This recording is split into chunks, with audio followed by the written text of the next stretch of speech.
सिद्धाणम्।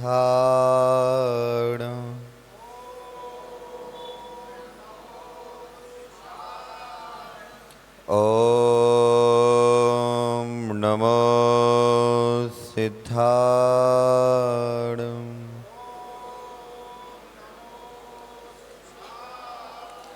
ॐ नमो सिद्धाणम्।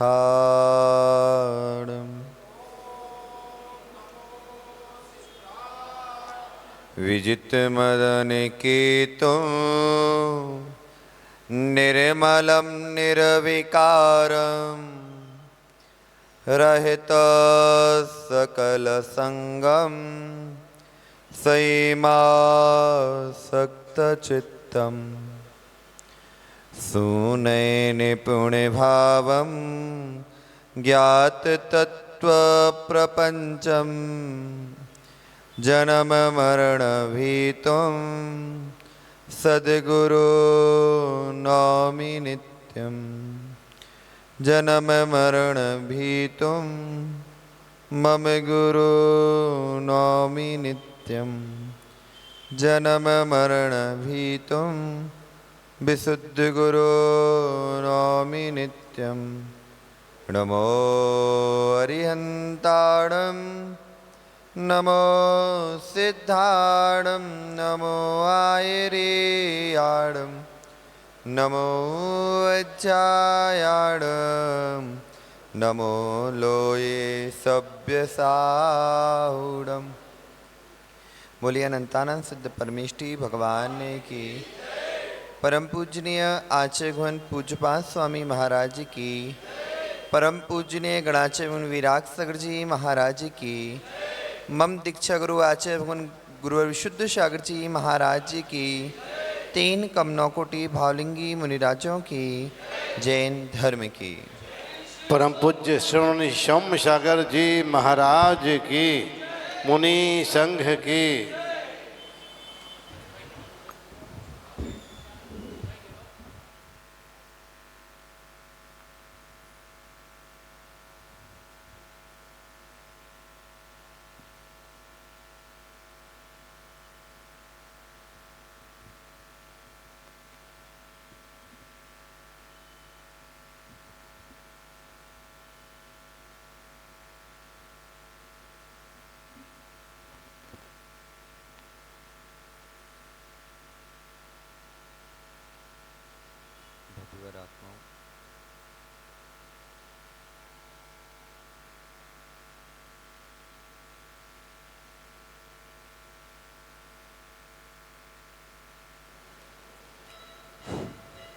भव्य आत्माओं, हम सभी वस्तु के वस्तुत्व का सत्याद्भुत कराने वाली माँ छिंदवाणी के आंचल में विराजते हैं।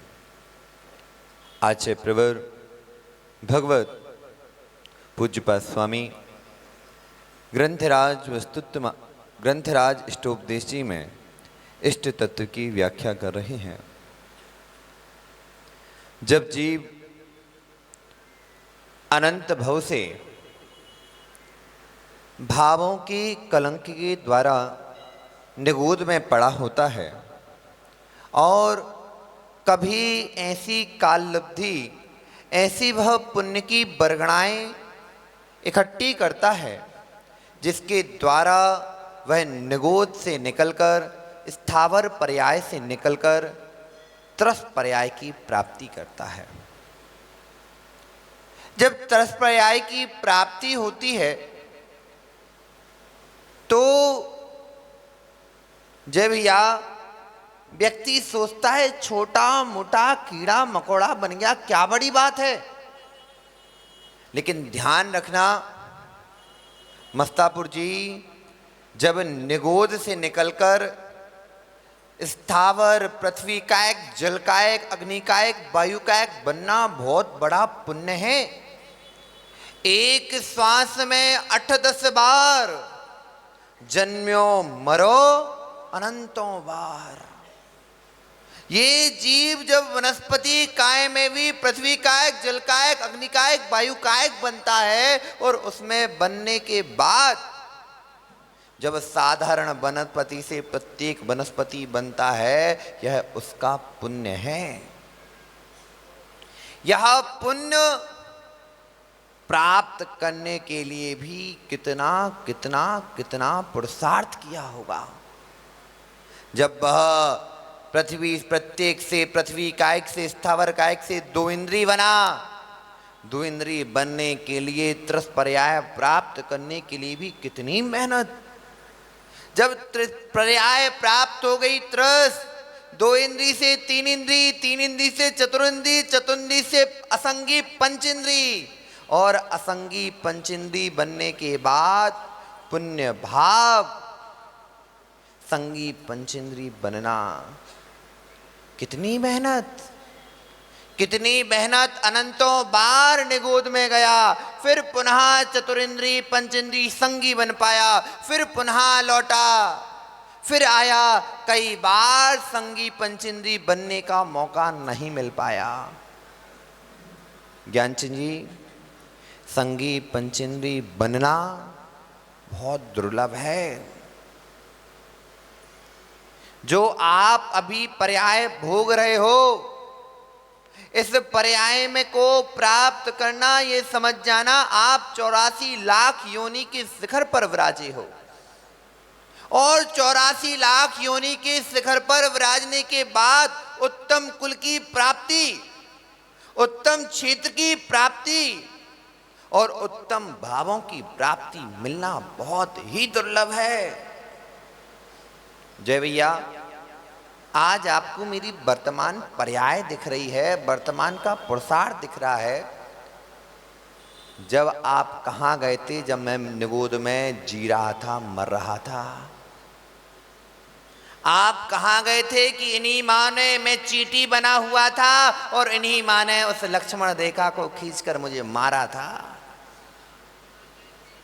कहाँ गई थे जब मैं चूहा बना था, इन्हीं माँ ने मुझे सेलपास की गोली खिलाकर मारा था। कहाँ गए थे जब मैं गाय बैल भैंस बना था, तो यही अखिलेश बुंदेलखंड ने लठ उठाया और मेरी पीठ पर मारा था। आज तो आप हमारा दीक्षा दिवस मनाने आए हो, तब कहाँ गए थे? तब कहाँ गए थे उत्तम दादा? कहना महाराज, जहां पर पुण्य होता है वहां पर सब होते हैं, जहां पाप का उदय आता वहां अपना भी नहीं होता। कहाँ गए थे? चलो पुण्य हो गया, सब कुछ हो गया, महाराज मनुष्य बन गया। तब कहाँ गए थे जब मैंने कई बार रोडों पर झाड़ू लगाई थी? तब आए थे क्या? कितने भव मैंने, कितने कितने भवों को ऊपर से नीचे कर लिया। आज पुण्य का उदय हुआ है तो इस दीक्षा को धारण कर पाया हूं।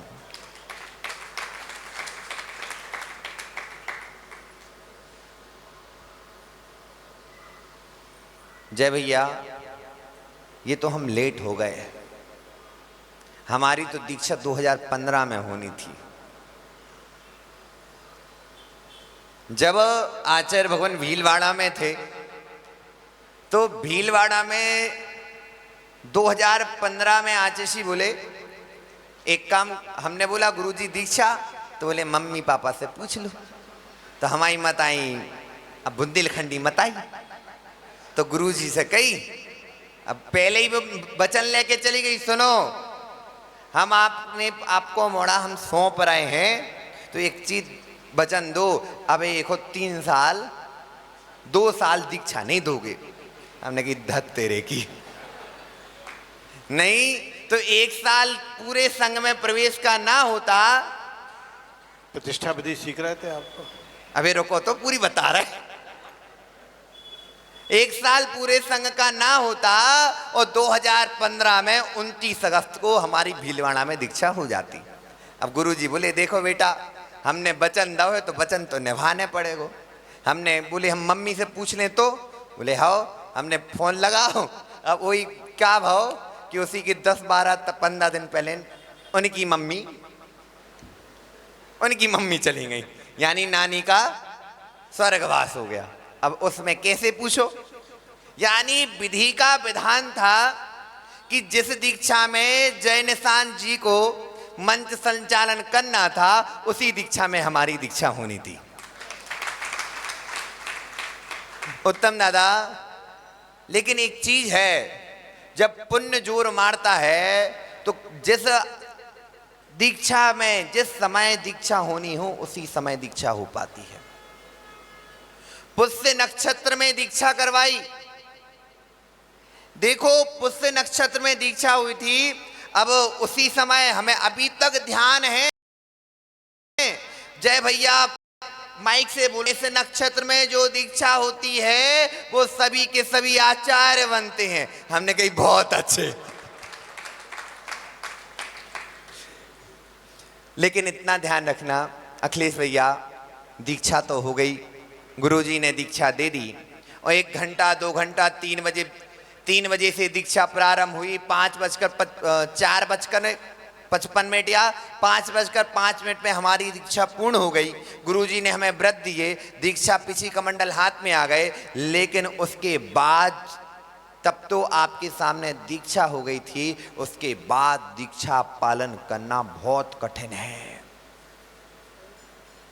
उत्तम दादा, ऐसे ऐसे दिन भी देखे कि जब शिखर जी की यात्रा करने जा रहा था उस दिन अंजलि खोली है और सीधा बाल टपक गया। 1 दिन नहीं, 2 दिन नहीं, 3 दिन नहीं, लगातार 10 दिन तक कंठ के अंदर पानी नहीं गया। अभी गया के बच्चे आए हैं उत्तम दादा, ये बच्चे लगे रहे कि महाराज को जैसे तैसे आहार करा दें। 10 दिन में एक भी बार पानी कंठ के नीचे नहीं उतर आया। जैसे ही पानी पिया बाल आ गया, चींटी आ गई। दीक्षा लेना सरल है, कपड़े उतार देना सरल है, लेकिन उन दीक्षा के भावों को हमेशा बना कर रखना बहुत कठिन है। इतना कठिन है कि यदि कोई जीव उस दीक्षा के भावों को बनाए, उत्तम दादा, जब व्यक्ति दीक्षा के भाव बनाता है तो पहले नंबर अंतरा ही झूलते हैं। क्यों जय भैया? पहले नंबर लगते हैं, मैं भूखा कैसे रहूंगा।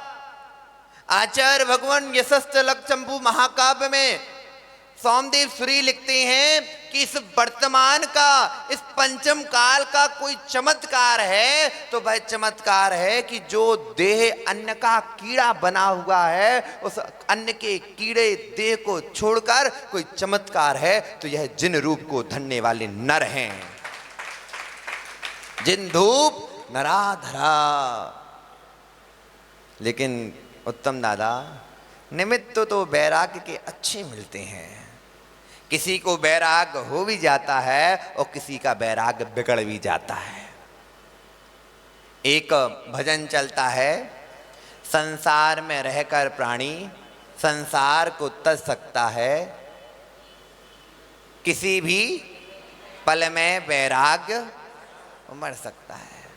मड़वैया जी को वैराग गाया और फिर हम लोगों ने एक कहानी बनाई, एक सूत्र बनाया, किसी भी पल में वैराग्य बिगड़ सकता है। किसमें? किसी भी पल में वैराग्य बिगड़ सकता है। क्यों? क्योंकि ऐसे ऐसे निमित्त मिलते हैं, वह निमित्त आपके वैराग्य को बिगाड़ सकते हैं। आचार्य भगवंत पूज्यपाद स्वामी ग्रंथराज स्टोपदेश जी में कहते हैं, एको हम निर्महा शुद्धो ज्ञानी योगेंद्र गोचरा संयुगजा भावा मत्ता सर्वेपि सर्वदा। क्यों कहा कि आप अपने आप को एको हम का ध्यान करो। क्यों? क्योंकि जब आप द्वित्व की भावना में जियोगे तो आपकी भाव बिगड़ जाएंगे। आपके भाव जहां पर द्वैत के भाव चलेंगे वहां पर स्वयं में भी भाव बिगड़ने ही बिगड़ने हैं। उत्तम दादा, पुण्य है कि हमने ऐसे गुरु को प्राप्त किया। हमने ऐसे गुरु को प्राप्त किया जो स्वयं एकत्व भाव की भावना भाते हैं और साथ में अपने शिष्यों को भी एकत्व भाव की भावना सिखाते हैं।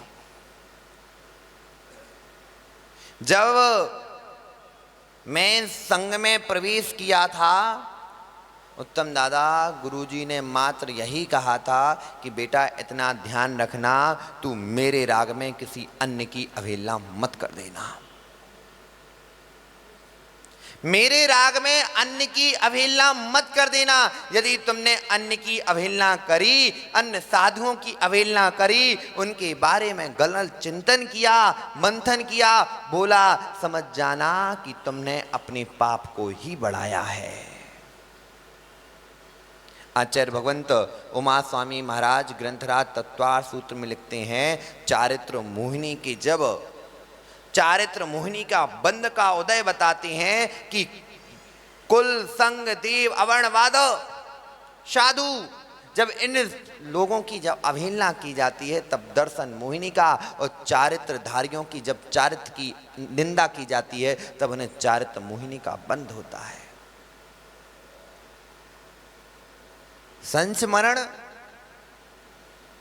उत्तम दादा, जीव भूल जाता है, जीव भूल जाता है कि मैं किस प्रकार से यहां तक पहुंचा हूं। उसे लगता है ये सरल बात है, ये सरल है कि मैं यहां तक पहुंच गया। यदि मैं, जैसे एक दर्शन है जय भैया, प्रजापिता करके दर्शन है। प्रजापिता दर्शन कहता है जो मनुष्य है वो मनुष्य बनेगा, जो मच्छर है वो मच्छर बनेगा, जो देव है वो देव बनेगा। लेकिन कर्म सिद्धांत कहां जाएगा? कर्म सिद्धांत कहां जाएगा? भव्य कर्म सिद्धांत ऐसा तगड़ा सिद्धांत है, हाथ में पिच्ची लिए हुए हो, यदि तुम पर की निंदा करते हो आपकी पिच्ची हाथ से छूट जाएगी, हाथ से पिच्ची छूट जाएगी। प्रत्यक्ष में देखा गया है, जितनी कसाय करोगे, जितना क्रोध करोगे, जितना मान में रहोगे, जितनी मायाचारी करोगे, जितना लोभ करोगे, कसाय ऐसी है कि जो चारित्र का भी घात कर देती है। किसका घात करती है? चारित्र का भी घात कर देती है। और एक कसाय ऐसी है, यदि वह मंद हो जाए तो वह चारित्र को भी दिला देती है।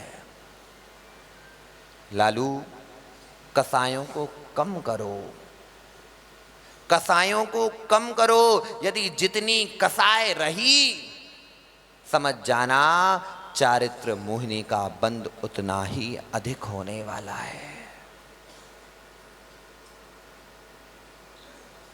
जब वैराग्य की बात आई कि धारण करनी है दीक्षा, तो पहले घर से निकलना मुश्किल है। किससे निकलना? घर से निकलना मुश्किल है, और बड़ा बेटा हो तो और भी मुश्किल है। नितिन भैया, जब हम पूज्यवर गुरुदेव विशुद्ध सागर जी महाराज के, अभी क्या करें जी, पंडित जय कुमार जी को संबंध पुराना है हम जे, यदि पंच कल्याणक बालावेट का ना करवाते ना तो हमें ते नहीं बैठे होते। दीक्षा में जे, केस लॉन्च के लाजे पपोरा में जे, जब पंच कल्याणक हो रहे थे बालावेट में पहली बार गुरुजी के दर्शन करे तब भी जे कहे भैया कछु पुरानो है का, पुरानो संबंध है। उत्तम दादा, यानी जब दीक्षा की पहली बार मैंने भगवान को आहार दिए, मन हुआ कि भगवान को आहार देना है, तो ये भैया जी बोलम क्या बोलत है, जिस जिसको आहार देना है तो रात्रि भोजन का आजीवन त्याग करना पड़ेगा। मैंने कहा ये भैया जी है कि यमराज आए, रात को भोजन चढ़वा रहे जी। तो उत्तम दादा, मैंने कभी भी, कोई भी जब तक ग्रस्त रहा, मैंने अपने जीवन में नियम लिया है तो तोड़ा ही तोड़ा है। रात्रि भोजन का नियम लिया, 15 दिन पाला, 16वें दिन जाके खा लिया। आलू का नियम लिया, 5 दिन पाला, 6वें दिन खा लिया, लेकिन नियम तोड़ा। लेकिन इतना प्रभाव रहा, बार बार नियम लिया, बार बार नियम लिया। एक बार ऐसा नियम लिया कि अब हमें खुद नहीं पता कि मैंने आलू प्याज का फिर पुनः कब त्याग किया था। आज तक उसका पूरे रूप से त्याग हो गया। उत्तम दादा ये गए पंचकर्मा कराने बालावेट का। पहली बार वहां पर आचार्य भगवान विशुद्ध सागर जी को देखा। अब विशुद्ध सागर जी का जैसे होते आचार्य लिखो देखो फोटो में, तो हमने अपने पापा से पूछी, पापा जी आचार्य काय लिखे? आचार्य मतलब विद्यासागर, आचार्य मतलब विद्यासागर, अर्थात पूरे बुंदेलखंड में, टीकमगढ़ छोड़ दो क्योंकि टीकमगढ़ वाले आचार्य भगवान विशुद्ध सागर से पुराने जुड़े हैं, लेकिन हमारे क्षेत्र में आचार्य जी कम आए और आचार्य विराग सागर जी के संग कम आया। तो उसमें मात्र क्या चलता था? आचार्य मतलब विद्यासागर। अब मैं पापा से पूछा ये लिखे हैं, तो पापा भी कह ले हुए आचार्य हुए लिखे हुए। तो अब आचार्य श्री के प्रवचन चालू हुए तो क्या ऊपर से लगभग 10 फीट ऊपर से बातें जा रही थी। अब बैठे बैठे खम्मा से टिके और तहीं सो गए। सोए उठे, अब आचार्य भगवान को जंगल जा रहे थे, शाम का समय था। तो उस समय पूज्य मुनीसी सुब्रत सागर जी महाराज, संघ के एचओडी महाराज और उत्तम दादा, यदि कहा जाए हमारे संघ में यदि कोई ऐसा साधक है, ऐसा कोई साधक है जो अपने गुरु भाइयों को अपने बच्चों के जैसे पालता हो, उसका नाम है सुब्रत सागर जी महाराज। अब सुब्रत सागर जी महाराज बैठे रोड पे, अब उनसे ऐसी लोग बात कर रहे थे, तो हमने कहा पता महाराज, तो अपन ने नॉर्मली बात करी और चले गए। फिर एक दिन अपने पूज्य मुनि श्री मनोज्ञ सागर जी महाराज, उसी दिन शाम को उन्होंने चलो चलो चलो हाथ पकड़ा और चलो मंदिर के दर्शन करने। हम पहुंचे, अब ओके नमस्कार करो। अब का उस समय तक हम हो गए थे नास्तिक। क्या हो गए थे? नास्तिक होने का कारण क्या था कि जितने ये ठेकेदार बैठे होते ना, कौन ठेकेदार? धर्म के, उन्होंने हमें नास्तिक बना दो। तो अब वो कहा है घर वालों को नहीं पता कि जो नास्तिक होगा वे, तो हमें तो सबसे अच्छी लगती है हनुमान बब्बा। अब सही बता दे रहे, जो है सो है। कौन अच्छी लगती? हनुमान बब्बा। और हमारे मालथुन के बगल में है एक अमजरा घाटी। तो हर मंगलवार को चाहे मम्मी हो चाहे मम्मी हाउ करें या ना करें, अपन चुपचाप पहुंच गए, कड़ गए, क्या हो गए? कड़ गए और ते लाओ नारियल और फोड़ दो और वही खा लो। और अब जितना भी चीजें थी उसमें चले जाना। क्यों? क्योंकि इनके धर्म के ठेकेदारों ने हमें बिचका दो। पूज्य बंदनी यारिका विज्ञानमती माता जी के समय में, जय भैया, हम धर्म से जुड़े थे, लेकिन उनके जाने के बाद एक हम लोग बुआ कहते, तो एक 10 लक्षण के दिन में हमने थाली लगाई। काय की थाली लगाई? द्रव्य की थाली लगाई। अब वो द्रव्य की थाली हुई क्या कि वो लग गई उल्टी। अक्षत की जगह फल आ गए और फल की जगह अक्षत पहुंच गए। अब वो बोली पूजा कर, वो बात नहीं है, थाली लगा वो बात नहीं है, पूजा कर वे आ गए। हमने कही अम्मा आज तो कल लेन दो, कल से हम तो मंदिर में कदम भी नहीं धरेंगे।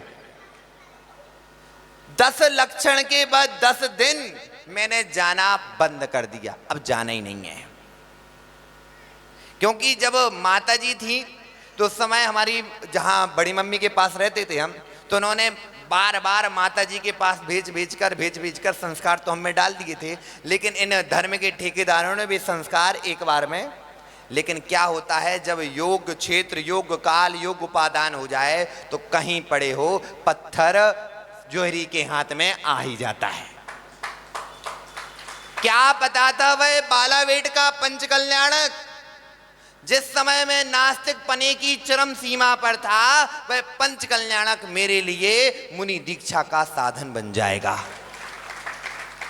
उत्तम दादा, अब भाव तो हो गए गुरुजी को, और इतने बड़े वाले हैं कि ये तो बताओ जय भैया, आप लोगों ने कछु टीकमगढ़ वालों ने मोहिनी विद्या दी है का? मोहिनी विद्या दई का नहीं, हमारे गुरुजी के इलाज है। चाहे आचार्य भगवान विराग सागर जी महाराज ने ऐसी कोई विद्या दई, जैसे जो को हाथ पकड़त हैं, कोई एक बार हाथ पकड़ ले अब वो छोड़ नहीं सका, वो भूल जाओ छूट जाए। ऐसो हाथ पकड़ो, ऐसो हाथ पकड़ो, ऐसो हाथ पकड़ो। नीलेश भैया हमरा तो उनने हाथ पकड़ो तो संगे हमें कपड़ा और उतार ले, अपने जैसो बना लो। उत्तम दादा लेकिन पुण्य था, पुण्य तो था, क्योंकि ऐसे गुरु मिलना। जब उत्तम दादा मैं एक ऐसा ब्रह्मचारी हूं और एक ऐसा महाराज हूं जिसकी गुरुजी ने स्वयं नाक पहुंची हो। अब पूछो कैसे? यदि हमें बुखार हो या कुछ हो, लेकिन गुरुजी ने कभी भी ऐसा नहीं हमारे साथ व्यवहार किया कि हुई है कोई ब्रह्मचारी। अपने मेरी माँ से ज़्यादा जिसने ममता दी है उसका नाम है आचार्य गुरु विशुद्ध सागर जी महाराज। सब चीज़ों का ध्यान रखना। एक दिन मैंने गुस्से में भोजन नहीं किया, अब गुरुजी सामायिक कर रहे थे, कोई ब्रह्मचारी बोल के आ गो कि सौम्य अक्षय ने भोजन नहीं करो। नीलेश भैया गुरुजी ने गेट खोले, बुलाया, यहाँ पे आओ भोजन करके आओ। हमने कहा हमें नहीं करना है। बोले बताएं तुम्हें, जाओ भोजन करके आओ। यानी उत्तम दादा जैसा पिता अपने बेटे का ध्यान रखता है, जैसी माँ अपने बेटे का ध्यान रखती है, ऐसा मेरे गुरु ने मेरा ध्यान रखा है। मैं तो गर्व से कहता हूं, मैं ऐसे गुरु से दीक्षित हुआ, मैं ऐसे गुरु से दीक्षित हुआ जो इस धरती पे अद्वितीय हैं। कौन है? अद्वितीय हैं। नहीं, सभी गुरु हैं, मैं किसी की अवहेलना नहीं कर रहा। नहीं तो अभी जय भैया कह है आचार्य भगवान विद्यासागर जी, जय भैया आचार्य भगवान विद्यासागर जी तो चक्रवर्ती थे। कौन थे? चक्रवर्ती थे। लेकिन मेरे गुरु भी मेरे लिए तो अद्वितीय हैं, और अद्वितीय हैं ही वो। उत्तम दादा अब दीक्षा की समय आ रहा था, अब भाव बन गए कि जाना है। अब जाने के लिए क्या किया? अब गुरुजी से जुड़ तो गए, एक दिन का विहार कराया। और उस समय ऐसा हुआ अखिलेश भैया, एक जब आचार्य भगवंत हमारे गांव में रुके, इनका पंच कल्याण करा के सीपुर में रुके। अब उस दिन पहली बार मैंने किसी मुनिराज की इतनी सेवा करी हो। सुबह जंगल वो कमंडल में पानी भरना, सभी चीजें पानी भरना, और रात में लगभग 10:30 बजे तक गुरुजी की भैयावित्ती करना। कोई था नहीं, एक मैं, मेरा भाई, बड़े पापा के लड़के सब थे। अंतिम लास्ट समय तक हमने पहली बार गुरुजी को चटाई देने का सौभाग्य प्राप्त हुआ था। मैंने गुरुजी को चटाई दी, लौट कर आया। दूसरे दिन उसी समय रात में एक उपद्री लाल था, तो हम लोग कहलाते सेठ, और गांव के सेठ अकेले एक घर। तो उसने कहा ए सेठ अपने महाराज को जो खुआ दे। तो हमने तब नहीं सुना, पुलिस वालों ने उसको भगा दिया। दूसरे दिन आए, अब पिताजी हम आए, हम दूसरे दिन पहुंचे तो पिताजी वही बता रहे कि भैया वो ऐसी ऐसी कह रहा हो। तो मैंने कि कब है? बोले रात में, और वो धोखे से सामने दिख गया। उठाओ दादा को मोटो बांस को डंडा, और जैसे ही देखो और दौड़त गए, दो छाती में लात और दे दनादन, दे दनादन। जय भैया कैसे सुन लें कि हमारे गुरु के बारे में तुमने उल्टा कहा और सुनकर चुपचाप बैठ जाएं। बनिया तो हैं, जब दिखेगा हमारी लड़ाई है तो हम गड़ा पत्थरा उठाएंगे, और जैसे ही दिखेगा मेरे गुरु पर लड़ाई है तो सीधा लठ ही मारेंगे। उस समय जब मारा, और मारने के बाद हो गई रिपोर्ट। अब जो हुई सो हुई। दादा बोले कि काहे उपद्रव कर रहे थे? हमने कि हमारे गुरु के बारे में उल्टा क्यों बोला इसने? गुरु जब नहीं पता तो तब इतना कनेक्शन नहीं था आचार्य भगवान से, लेकिन निर्गंत गुरु पिछी कमंडलधारी थे तो थे, और हमारे गुरु के बारे में उल्टा बोला तो हमने तो पीट दिया। अब जो होगा सो देखा जाएगा। यदि उत्तम दादा अपने सभी लोगों के प्रति अकली अंदर यही भाव बैठ जाए, ना विशुद्ध सागर, ना विद्या सागर, ना शांति सागर, ना आदि सागर, मात्र पिछी कमंडल देखेंगे और उनकी रक्षा करेंगे, आपकी जैन समाज पर, आपके गुरुओं पर कोई आंख भी नहीं उठा पाएगा। समय निकलता गया, निकला, दीक्षा हुई सागर की 2011 की 11 नवंबर की। जब 11 नवंबर हुआ, अब उस समय भी जय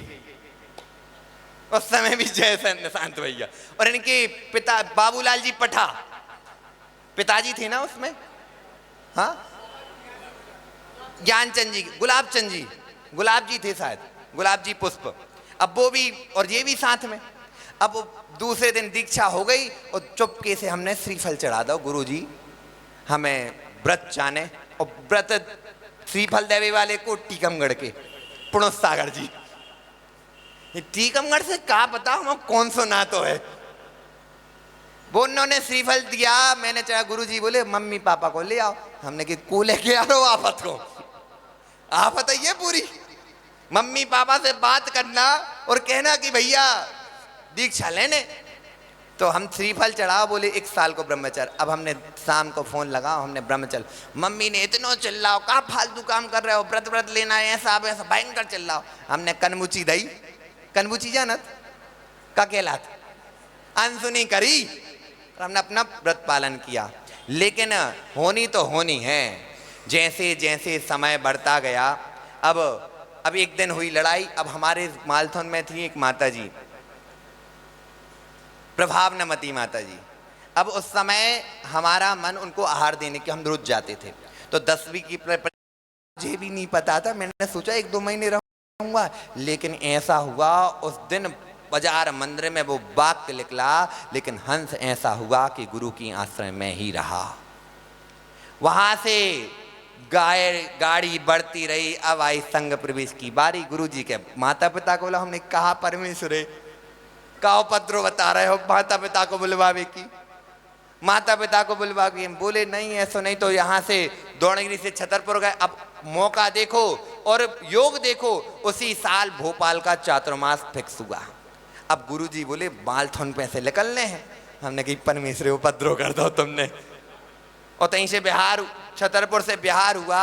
उत्तम दादा पहली बार कोई ब्रह्मचारी का, किसी का एक कमरे में संघ प्रवेश होता होगा, हमारा पूरा 10 किलोमीटर संघ प्रवेश चला था।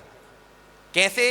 इतने मम्मी पकड़ रही हैं, उतने पापा पकड़ रहे हैं, आशीष करे चले जाओ। अब एक बार हमने गुरुजी से कही, आप ज्यादा कह रहे हो, जावे खुद चले जाओ, हम नहीं जा रहे।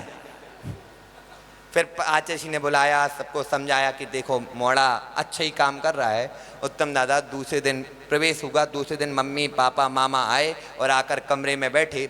एक शब्द कहा था मेरे मामा ने, देखो तुम्हें जाना है तो जाओ, लेकिन ध्यान रखना लौट नहीं पाओगे, यदि तुम लौटे तो ध्यान रखियो तुम्हारे पैर काट दूंगा। क्या बोला था? यदि लौटे तो तुम्हारे पैर काट दूंगा, लौटने की कोई गुंजाइश नहीं है। मैंने कहा आप पैर काटवे की हम तुम्हें मौका ही नहीं देंगे, हम कभी नहीं लौटने वाले। और फिर उसके बाद संघ प्रवेश हो गया। संघ प्रवेश के बाद अब 2015 में बात चली कि दीक्षा, तो मना कर दी। अब क्या किया जाए? तो फिर जैसे भैया जी हैं, अब ये लोग करें प्रतिष्ठा, तो हमें शौक आए, अब भैया देखे प्रतिष्ठा। जय भैया, हमने पूरी प्रतिष्ठा देख देख कर सीखी है, हमने कोई पर्सनल प्रतिष्ठा चाह से प्रतिष्ठा नहीं सीखी। हमने जैसे जैसे आप करते गए पूरा देखते गए। मात्र गर्भ कल्याणक की क्रियाएं बची थी, वो भी आपने दिखवा दी थी सागर पंच कल्याणक में, जो बड़े भगवान का पंचकर्णक हुआ था ना, तब भरत भगवान की, तब इन्होंने सागर पंचकर्णक ने दिखवाई। अर्जित सागर जी महाराज ने, इनके निर्देशन में अर्जित सागर जी महाराज के सभी प्रतिष्ठाचार्यों से पूछ पूछ के हमने पूरी प्रतिष्ठा सीखी, और आचार्य गुरुवर के आशीर्वाद से स्वयं स्वतंत्र 3 प्रतिष्ठाएं कराने का मौका मिला, और 16-17 वैसी प्रतिष्ठा कराते रहे। उत्तम दादा गुरुजी ने प्रतिष्ठा भी सिखवा दी, और सिखाने के बाद अब आई दीक्षा की बारी। जब दीक्षा की बारी आई तो फिर तो भैया इंदौर इंदौर में दीक्षा का जब महोत्सव मना, उत्तम दादा 5 तारीख तक तो लग रहा था दीक्षा ले रहे हैं, और जैसे ही 5 तारीख के बाद केस लॉन्च हुआ, दिल धक धक धक धक धक धक। उस समय लालू भैया मचल रहे थे हमें भी दीक्षा लेने, लेकिन उनकी माताएं ने कही बेटा तो ये दीक्षा, उन्होंने पकड़ो हाथ चल सीधे घर, और बेचारो आ गओ। तब से संघ में व्यवस्थित पहुंच नहीं पाओ। अखिलेश भैया दीक्षा के दिन ऐसी धक धक हो रही। अब ते मम्मी रोबो चालू, अरे समय हो रहा है, मम्मी का रोना चालू, न तो लो, हमने कि अब तो लेना ही है। वहां दीक्षा के जब मंडप पर बैठा, जब तक धक धक चल रही थी, जैसी आचार्य भगवंत ने अभिषेक किया, गंधोदक से मेरा सिर प्रक्षालन किया, उत्तम दादा उस समय जैसे गुरुजी का हाथ रखा, अब आ गया कि अब अंतिम श्वासों तक ये दीक्षा चलेगी, अंतिम श्वासों तक दीक्षा चलेगी। जय भैया, उस दिन आप संचालन कर रहे थे, आपका संचालन शुरू में सुना था, फिर बाद में मुझे खुद नहीं पता कि कब, जब गुरुजी ने कहा कपड़े उतार दो, और 4 सेकंड पूरे नहीं हो पाए, हमारे पूरे कपड़े उतर गए थे। पीछे से गुरुजी के बहुत जल्दी परहेगा, हमने किया हो पूरी जल्दी बन गया हो, बोले बैठ जाओ। उत्तम दादा जब 28 मुलगुणों के संस्कार हो रहे थे, संस्कार होते होते गुरुजी ने वो परम देव, वो अंत्यवासन जिनाए जिनाए हंस हंस स्वाहा, तब लगा कि हाँ आज मैं भगवान बनने की पात्रता को प्राप्त कर चुका हूं और मैं स्वयं भगवान हूं। उस समय फिर आशीष नाम रखा। वाह उत्तम दादा, वो दीक्षा का दिवस आज देखकर, आज सुनकर, मैं जब तुम्हें आपको सुना रहा हूं, मैं उसमें स्वयं सुन रहा हूं कि उस समय के भाव कैसे थे। उस समय जैसे भाव थे उससे बढ़कर तो भाव हैं, लेकिन वैसी विशुद्धि, उस समय की विशुद्धि का जो आनंद था, उस आनंद को अद्वितीय आनंद होता है। आदर्श भैया, वह आनंद यदि कोई व्यक्ति प्राप्त कर ले तो समझ जाना वो कभी ग्रस्तों की ओर मुख देखेगा ही नहीं। लेकिन आनंद कब आता है? यह तलवार की धार है। दीक्षा तलवार की धार है, बनवे है। यदि एक बार चल गए तो सीधे सीधे चलते जाना, और चलते जाओगे। और एक चीज इसका सबसे बड़ा अस्त्र है, गुरु पर दृढ़ आस्था। सबसे बड़ा अस्त्र है गुरु पर दृढ़ आस्था। जो गुरु कहें वो करते जाओ, आप आगे बढ़ते जाओगे। यदि गुरु ने मना कर दिया और आपने अपनी मनमानी करी, मड़वैया जी मुंह के बरे ही गिरोगे। जो ने नहीं मानी गुरु की बात, ले खपरिया मांगे भात। जो ने मानी गुरु की बात, ले खपरिया घर घर मांगे भात। इसलिए नितिन भैया, गुरु की सभी शिक्षाओं को, जब हम गुरुजी के पास थे ना तो तब मजा नहीं आता था, लेकिन जब पता चला, जब स्वयं अलग हुए, तब मालूम पड़ा कि भैया गुरुजी ने ऐसा ऐसा सिखाया है, वह हमेशा ही जीवन पर्यंत तुम्हारे साथ रहने वाला है। उत्तम दादा हमारे साथ हम 8 भाइयों थे, उनकी दीक्षा हुई। और इसी दिन पूज्य मुनि श्री प्रणेश सागर जी, प्रणीत सागर जी, प्रणव सागर जी, प्रणत सागर जी और पुणत सागर जी महाराज की नागपुर में दीक्षा हुई थी। लेकिन इतना इन 5 भाइयों ने, 8 भाइयों में हम सब में इतना अगाढ़ प्रेम है, यदि किसी को कुछ भी हो जाए हम सभी एक साथ खड़े हो जाते हैं। उत्तम दादा गुरु ने मात्र यही सिखाया है, कहीं भी रहो अपने साथ जो है उसके साथ रहो। यदि अपने साथ उसके साथ रहोगे तो आपकी उन्नति है, अलग अलग भगोगे तो तुम्हारी ही अवनति है। इसलिए गुरु ने कहा इकट्ठे रहो, साथ में रहो। साथ में रहोगे तो अपना जीवन सफल कर लोगे, क्योंकि पंचम काल में एकल विहार और अकेले रहना बहुत दुर्धर है। एकल विहार और अकेले रहना बहुत दुर्धर है, क्योंकि भाव कोई संभाल ही नहीं सकता।